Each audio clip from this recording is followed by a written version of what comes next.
华视在地新闻，乡亲啊，大家平安快乐。今仔日是新历的2月27，旧历的10月30，礼拜四。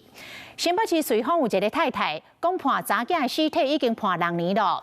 伊讲是查囝要死进前甲交代的，希望过身后7年才甲落葬。所以这个太太就甲遗体放伫厝内底，规年烫天拢开冷气，小心来照顾。一直到最近，这个太太中风，嘛无才调过来负担这个冷气的电钱咯，才甲病院的社工讲，这个代志才来现光。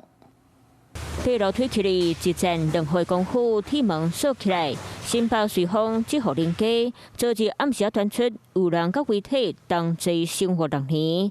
原来是查某囝2年前因为事故过往，在生前就交代妈妈，家己47年才当台。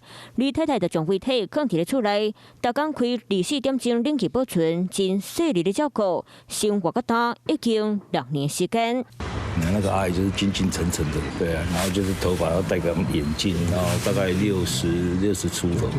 所以你们都没见过他女儿？没有看过呢，不知道他有个女儿。所以他女儿一直都在这。去年的时候还有进去过，因为我们去年有漏水，有进去过，可是也没有什么味道啊。他几乎灯都是关的，门都是上锁，其实也不知道。厝边头尾听到这个消息，拢着真惊。李长嘛讲，家己去年有去关心过李太太，不过当时因兜无人。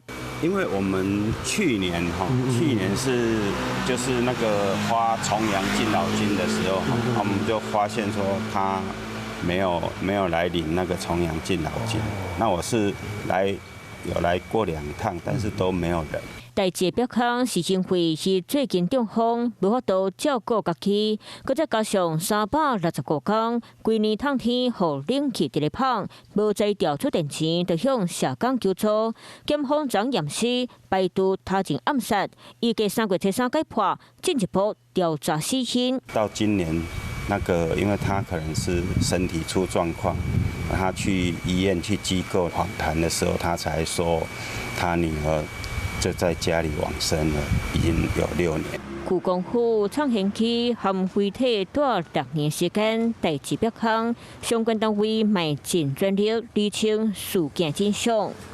Hello， 我是林仙怡，想要抢先掌握最及时的新闻资讯吗？赶快订阅、按赞、开启小铃铛，锁定华视新闻 YouTube 频道。